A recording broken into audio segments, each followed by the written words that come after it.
इसमें कभी भी कोई मेजर इशू नहीं आया। मैं इसको बहुत मोहब्बत से यूज करता हूँ ताकि ये भी मुझसे मोहब्बत करे। अब इसकी स्क्रीन बारिश में भी चलती है। राइडिंग एंड ब्रेकिंग तो इसकी टॉप नॉच है। कल मैंने इसको इतने पानी में चलाई थी, फुल चार्ज में 125 किलोमीटर चलाई। RSA नाम की कोई चीज ही नहीं बनाई है ओला ने। और मुझे ये लगता है कि ओला ने अपने सारे टेक्नीशियंस इसी एलिजिबिलिटी क्राइटेरिया पे रखे हैं कि वो काम को कितना अवॉइड कर सकते हैं। तो सर्विस से मुझे बहुत ही ज्यादा इशू है। फ्री में नया डिस्क कैलिपर डाल दिया है, बाहर से ही लगवाने पड़े ब्रेक पैड। ये मैं पेट्रोल स्कूटर से डबल ट्रिपल यूज करता हूँ। तो दोस्तों आज दोबारा से अब्दुल्ला भाई अपना ओला का S1 Pro सेकंड जनरेशन ले आए हैं। अब्दुल्ला भाई वेलकम है आपका हमारे चैनल पे। थैंक यू भाई, थैंक यू। इससे पहले अब्दुल्ला भाई पिछले साल आए थे मार्च फरवरी के आसपास, जब उन्होंने स्कूटर को लिया ही था और अपना इनिशियल एक्सपीरियंस बताया था। आज इस वीडियो में हम देखने वाले हैं कि भाई एक साल के बाद इनका क्या एक्सपीरियंस है, क्या पॉजिटिव है, क्या नेगेटिव है, सब कुछ इन डिटेल पूछने वाले हैं। राइट अब्दुल्ला भाई? राइट भाई, थैंक यू। तो अब्दुल्ला भाई सबसे पहले आपसे पूछूंगा, आपने इसे कब लिया था और कितने हज़ार किलोमीटर आपने इसे चला लिया है? मैंने इसे जनवरी 2024 में लिया था और ये अब 13,720 किलोमीटर चल चुकी है। ओके, एक बार डिस्प्ले में दिख जाएगा क्या? बंद हो गई जस्ट। ओके, तो पासपोर्ट से खुलती है भाई ये, ठीक है। तो यहाँ पे 13,720, ठीक है, 13,720 किलोमीटर भाई ने चला लिया है। और भाई बाइक थोड़ी आपकी, सॉरी स्कूटर आपकी थोड़ी गंदी सी भी हो रही है। हाँ, रीज़न हाँ। ये है कि भाई दिल्ली में बारिश बहुत झमाझम हो रही है, बहुत ज़्यादा बारिश होगी, पानी भरा हुआ है। कल मैंने इसको इतने पानी में चलाई थी। अच्छा, हाँ, इजीली निकल गया? हाँ, इजीली निकल गया। ठीक है। सो अब्दुल्ला भाई सबसे पहले थोड़ा सा ये दे दो कि आपको रेंज कितनी मिल रही है, क्या आपका रेंज को लेके एक्सपीरियंस है? रेंज में मुझे थोड़ी बहुत भी जिसे कहें रिडक्शन नहीं है। जो मुझे पहले नई में रेंज मिलती थी 13,000 किलोमीटर बाद भी वही रेंज मिलती है। ठीक है। और कल भी मैंने इसको फुल चार्ज में 125 किलोमीटर चलाई है। मैं गुड़गांव गया था गाजियाबाद से एंड वहाँ से रिवर्स आ गया और इसमें तब भी 5% बैटरी बाकी थी। मतलब 125 आपको रील मिल जाती है। आप मेनली कौन से मोड में चलाते हो? नॉर्मल मोड में। नॉर्मल में चलाते हो, ठीक है। तो रेंज से तो कोई मुझे दिक्कत आपकी नज़र नहीं आ रही है? नहीं, रेंज से कोई इशू नहीं है बिल्कुल भी। अगर मैं बात करूं उसके सीटिंग कंफर्ट की, राइडिंग की, ब्रेकिंग की, उस पर भी थोड़ी रोशनी डालो। राइडिंग एंड ब्रेकिंग तो इसकी टॉप नॉच है। मैंने पेट्रोल स्कूटर्स चलाए हैं, उनसे काफ़ी बेटर इसका बैलेंस है। एंड उसके बाद अगर राइडिंग कंफर्ट की बात करूं तो इसकी सीट ना बहुत स्पॉन्जी है। अच्छा। एंड मेरे जो सॉकर्स हैं वो भी बहुत अभी तक अच्छे काम कर रहे हैं। अभी तक कोई लीकेज नहीं है, ना ही मैंने उनको चेंज करवाया है। ठीक है। और इतने टाइम बाद ही मुझे राइडिंग एक्सपीरियंस में कोई इशू नहीं है, काफ़ी बेटर चलती है एंड राइडिंग में फन टू राइड है। ठीक है। अब मेरे को ये जानना है कि भाई इतना चला लिया है आपने, पैसे भी आपने तेल वेल के सही बचा लिए हैं। हाँ। लेकिन जो मेन ओले के अराउंड चीज़ें घूमती है वो घूमती है, क्या दिक्कत आई, सर्विस कैसी मिली, कितना टाइम मिला या जल्दी रेजोल्यूशन मिला, जो भी मिला आप बताओ। हाँ। सबसे पहले कोई ऐसा इंसिडेंट बताओ कि आप कभी स्कूटर को लेकर कहीं अटके हो? नहीं, स्कूटर को लेकर मैं अभी तक कहीं भी नहीं अटका हूँ। ठीक है। एक बार अटक चुका हूँ क्योंकि इसका जो लॉक है, गाड़ी लॉक थी एंड इसका जो लॉक मॉड्यूल होता है वो खराब हो गया था घर पर ही। ठीक है। मतलब सुबह मैं ब्रेड लाने के लिए गया हुआ था, वहां से वापस आके गाड़ी घर पे खड़ी फिर ऑफिस निकलने वाला था, बट गाड़ी पूरी अनलॉक हो रही थी, बस इसका ये हैंडल लॉक नहीं खुल रहा था। अच्छा। अटक गया था। तो उसके बाद मुझे जान के फिर एक टेम्पो करना पड़ा था इसको सर्विस सेंटर ले आने के लिए। ठीक है। बट उन्होंने आधे घंटे के अंदर मुझे लॉक बदल के दे दिया था। अच्छा, सो इन वारंटी हुआ था या out of warranty? In warranty हुआ था। ठीक है। और वो जो RSA था वो आपने खुद करा था या RSA सर्विस थी इनकी? RSA नाम की कोई चीज़ ही नहीं बनाई है ओला ने। ओके। मुझे नहीं लगता किसी को अभी तक आई होगी। ठीक है। और मैंने तो वो प्राइवेट ही करा था। तो आपने वैसे ट्राई करा था बोल के नहीं कि RSA कर दो मेरा या लेके जाओ स्कूटर? मेरे पास केयर प्लस प्लान नहीं है ना, तो RSA होगा कैसे? अच्छा, आप पे नहीं है, क्योंकि मेरे एक बंदे से और बात हो रही थी। हाँ। तो उसने तो यूज़ किया था, इसलिए मैंने ये पूछा। ठीक है। मैंने काफ़ी केयर प्लस वालों से भी सुना है, उन्होंने कहा है कि RSA वाले बोलते हैं आएंगे, कल आएंगे, परसों आएंगे। अच्छा। काफ़ी लोगों के जो घर हैं वो सर्विस सेंटर से 80-90 किलोमीटर दूर हैं। हाँ। तो सबसे ज़्यादा की RSA की जरूरत उनको है, बट तब भी उनके पास नहीं आते RSA वाले।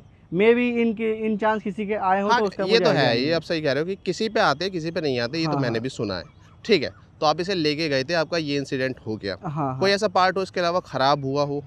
इसमें लॉक मॉड्यूल के अलावा अभी तक कोई भी पार्ट खराब नहीं हुआ है। अच्छा। कोई भी पार्ट खराब नहीं हुआ। 13,720 किलोमीटर चला चुका हूँ इसको। इसका चार्जर जो है, इसके चार्जर में तीन पिन होते हैं। उनमें 3 पिन में जो नीचे वाला लेफ्ट पिन होता है वो सबका जल जाता है, मेरा भी जल चुका है। ओके। अभी हाफ जला है लेकिन अभी तक वो वर्किंग है। दिखाना कौन सा है? अभी लायो चार्जर? चार्जर मैं पता नहीं इसमें पड़ा हुआ है कि नहीं पड़ा हुआ, एक बार देख लो। मेरे पास फोटो वीडियो है, मैं डाल दूंगा। ठीक है। ओके, तो आप फोटो मेरे को दे सकते वीडियो हो? है मेरे पास। ठीक है। वो मैं आपको डाल दूंगा। इसमें अंदर चार्जर नहीं है वैसे, आई थिंक। ओके, और एक जो मेन क्वेश्चन होता है लोगों के दिमाग में कि मोटर पावर में कोई डिफरेंस आया हो, पिकअप को लेके, स्पीड को लेके, ऐसा कुछ? पिकअप मैंने इसको डे 1 में ली थी एंड करीब एक हफ्ते बाद मैंने इसको 120 चलाई थी जब ठीक मैंने खरीदी थी नई। ठीक है। एंड कल फिर मैंने दोबारा इसका पोटेंशियल चेक किया तो ये 120 ही चली। ओके। मुझे एज सच कोई भी ना बैटरी एफिशिएंसी में ना ही मोटर पावर में कोई ऐसी कमी मुझे अभी तक फील नहीं हुई है। ओके, और वैसे है भी नहीं। नहीं है, ठीक है, कूल। और अगर मैं बात करूँ उसकी ब्रेकिंग वगैरह को लेके, ब्रेक डिस्क पैड जो होते हैं बदलवाए हैं? हाँ, डिस्क पैड्स मैंने एक बार बदलवाए थे, ठीक है। अगले पिछले दोनों।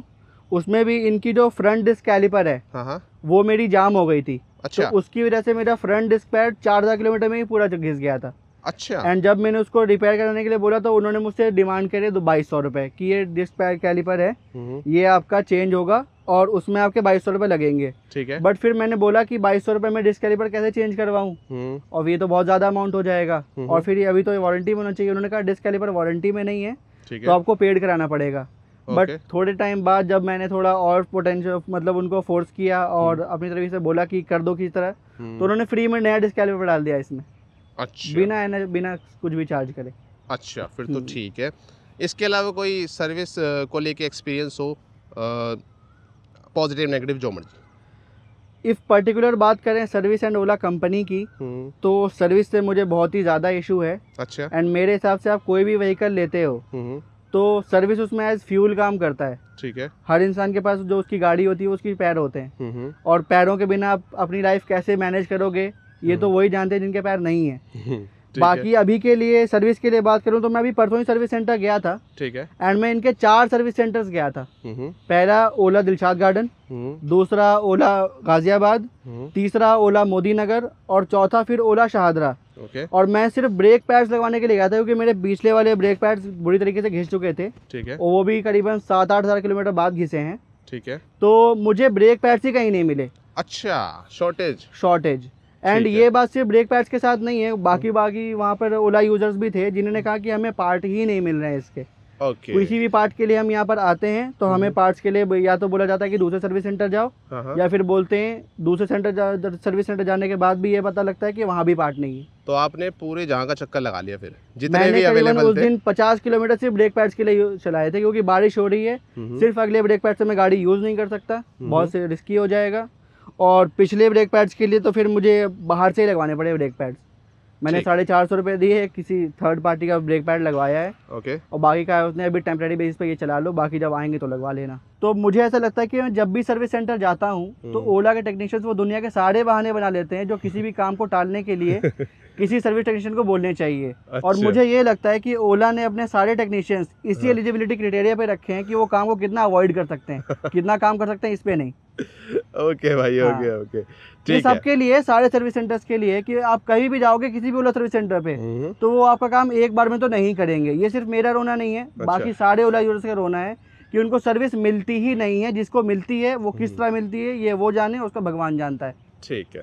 और एक बात और बताओ कि ऐसा हुआ कि कभी स्कूटर आपको कई दिन के लिए सर्विस सेंटर गया और वहीं रह गया? नहीं, मेरे साथ कभी ऐसा नहीं हुआ। इस बात के लिए मैं अपने आप को गॉड गिफ्टेड मानता हूँ कि मेरा ये जो यूनिट ओला का आया है अच्छा, इसमें कभी भी कोई मेजर इशू नहीं आया। हाँ। कोई भी मेजर इशू जो मुझे लगता हो, कभी बैटरी का, कभी स्कूटर डेड होने का, कभी स्क्रीन फ्रीज होने का, कभी सॉफ्टवेयर अपडेट का, कभी होता है कि इंसान की मोटर या एमसीयू जली जाती है, मेरे साथ ऐसा कभी भी नहीं आया। बाकी मैं प्रिकॉशनरी मेजर्स लेता रहता हूँ, मैं इसको हार्ड यूज़ नहीं करता, मैं इसको बहुत मोहब्बत से यूज़ करता हूँ ताकि ये भी मुझसे मोहब्बत करे, मुझे तकलीफ ना दे, क्योंकि इसकी कंपनी और इसके सर्विस वालों ने तो मुझे बहुत तकलीफ दी है। अच्छा, हाँ। तो प्रोडक्ट वाइज आपको इशू नहीं है, लेकिन सर्विस वाइज आपको लगता है? सर्विस वाइज मुझे बहुत ही ज़्यादा इशू है। सर्विस में अगर नेगेटिव रेट भी आपने मुझे बोलोगे तो मैं वो कर सकता हूँ, ठीक है, minus infinity minus.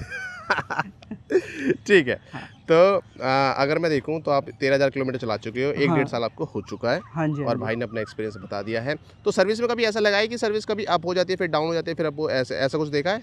Initially some days के लिए जब मैं इनिशियली सर्विस सेंटर गया था अपने कुछ माइनर इश्यूज को ठीक करवाने के लिए, तो मुझे सर्विस मिली थी। ठीक है। उस टाइम पे आप ये कह सकते हो कि सर्विस अब थी या क्या था, आई डोंट नो। लेकिन वो बहुत माइनर इश्यूज थे। कभी मेरे पहिए जाम हो जाते थे, कभी कोई लाइट नहीं जलती थी, एंड कभी स्कूटर की जो स्क्रीन है ये फ्रीज हो जाती थी। बट इनका फिर 4.0.4 वाला अपडेट आया, उसके बाद से मुझे इसमें एक सिंगल इशू भी फेस करने को नहीं पड़ता।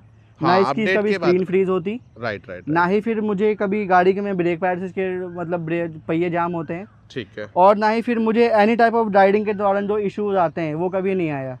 अपडेट 4.0.4 जो है उससे पहले मुझे इश्यूज आते थे, कभी कभी गाड़ी स्कूटर रीबूट करने बोलती थी चलते चलते, कभी कभी स्क्रीन फ्रीज आती थी बारिश में भी। अब इसकी स्क्रीन बारिश में भी चलती है। अच्छा, हाँ, तो इसका जो 5 पॉइंट वर्जन आया है, जो अब आया है MOS 5, वो करा है आपने, नहीं करा? नहीं, उसके लिए मैंने रजिस्ट्रेशन जान के नहीं करा, क्योंकि ये वाला जो अपडेट वर्जन है ये मुझे बहुत ज़्यादा स्टेबल लगा। अच्छा। एंड इस अपडेट के बाद ही मैं सुखी फील कर रहा हूँ अपने आप को। जिन्होंने MoveOS 5 डाउनलोड किया है उन्होंने कहा है कि वो बेटर है, आधों ने कहा आधा बेटर है, बट आधों ने कहा है कि हमें उसके बाद वो स्टेबल वर्जन नहीं है, तो उसकी वजह से उनको इश्यूज फेस करने पड़ते तो हैं। आपने बोला बिल्कुल रिस्क नहीं लेने का। मैंने कहा बिल्कुल रिस्क नहीं लेने का। एक रिस्क लिया था 2024 में जब मैंने इसको खरीदा था, बाकी डायमेंशंस में तो वो नहीं हुआ कि मुझे रिस्क फेस करना पड़ा, लेकिन हाँ इन टर्म्स ऑफ सर्विस मुझे बहुत फेस करना पड़ा वो। और बताना चाहूंगा कि इसमें जो भी क्रैश गार्ड जिसे बोलते हैं कि वो क्रैश गार्ड है, बट वो एक्चुअल में क्रैश गार्ड है नहीं। ये वाली एक्सेसरीज आप पीछे के प्रोटेक्शन के लिए तो लगा सकते हो, इस एक्सेसरीज को आगे मत लगवाइएगा जो आगे के इसके यूनिट्स होते हैं, क्योंकि उससे गाड़ी आगे से टूट जाती है। ओके, क्या दिक्कत है? ये मेरे दोनों ये जो नक्के यहाँ के होते हैं ये टूट चुके हैं, एंड बाकी गाड़ी में भी थोड़े ज्यादा स्क्रैचेस पड़ जाते हैं उससे।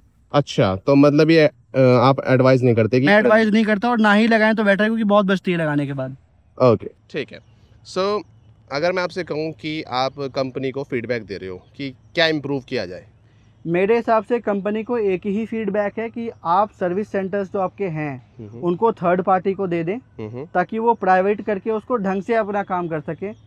आप खुद के बेसिस पे ये चीज़ नहीं कर पा रहे हो और कर भी नहीं पाओगे। अच्छा। जिस तरीके के आपके टेक्नीशियंस हैं, जो आपका हायरिंग क्राइटेरिया है, जो आपका ट्रेनिंग क्राइटेरिया है, आपके सर्विस टेक्नीशियंस को कस्टमर से डील करना भी नहीं आता, आपके पास जो एक्चुअल सर्विस के प्रोसेस होते हैं वो भी नहीं है। आप डायरेक्टली किसी के पास भी जाते हो, वो कुछ भी मोबाइल और कंप्यूटर में डालता है एंड बोल देता है कि सोल्यूशन नहीं है।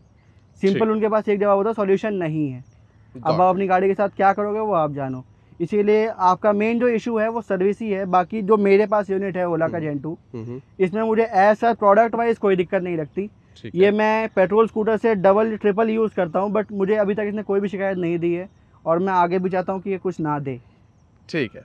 सो सर्विस तो आपने बता दी कि आपको बिल्कुल मज़ा नहीं आया। बिल्कुल भी नहीं। सर्विस के अलावा मैं पूछूं कि आपने 1.5 साल स्कूटर को चला लिया है, 13,000 किलोमीटर कंप्लीट कर लिए हैं, तो 14,000 करीब 14 हो गए, तो एज ए प्रोडक्ट आप इसे 10 में से कितना रेट करोगे अभी तक के एक्सपीरियंस के according? As a product if इसकी मशीनरी की बात की जाए, the battery, the motor, the screen, तो वो तो सेटिस्फैक्ट्री हैं, उनके लिए मैं इसको 9 रेट कर दूंगा। ठीक है। बट जो इसके आगे वाले पोर्शन की बिल्ड क्वालिटी है, ओके, वो मुझे सेटिस्फैक्ट्री नहीं फील होती, क्योंकि जब भी आप इसको कसवाओगे, इसकी सर्विस कराओगे, आफ्टर 1.5 मंथ्स और 2 मंथ्स ये फिर से बजनी शुरू हो जाती है, आवाज़ आती है उसमें से, तो मुझे वो सेटिस्फैक्ट्री फील नहीं होती। और अगर मैं कंपेयर करूं कि आप पहले पेट्रोल स्कूटर या बाइक चलाते थे, तो उससे कंपेयर में ईवी बढ़िया लग रही है, या फिर अब आप कहोगे कि एक्सपीरियंस बराबर का ही है? उससे कंपैरिजन में ईवी मुझे काफ़ी बेटर लग रही है, क्योंकि ये आपका टाइम बहुत बचाती है। ओके। इफ जिसकी रनिंग जिस भी इंडिविजुअल की रनिंग जो है वो डे की अराउंड 70-80 किलोमीटर है इन टोटल, उसके लिए ईवी बेस्ट है मेरे हिसाब से। ठीक है, ओके। थैंक यू अब्दुल्ला भाई अपना टाइम देने के लिए। आपने बहुत सारी इन्फॉर्मेशन शेयर कर दिया थोड़े से टाइम में। जो भी बंदे वीडियो देख रहे हैं उन्हें काफ़ी काम की और हेल्पफुल वीडियो लगी होगी, और ओला कंपनी भी जो हमारी वीडियो देख रही है उन्हें भी फीडबैक मिल गया है। आप टैग जरूर कर देना उनको। अब भाई कंपनी हमारी वीडियो देखती ही है, टैग करने की ज़रूरत ही नहीं है। बाकी आपको भी अब्दुल्ला भाई की तरह अपना रिव्यू देना है तो डिस्क्रिप्शन में मैंने नंबर भी डाल रखा है व्हाट्सएप वाला, और एक फॉर्म भी डाल रखा है, आप दोनों में से कोई भी भर सकते हो, हम आपका रिव्यू ले लेंगे।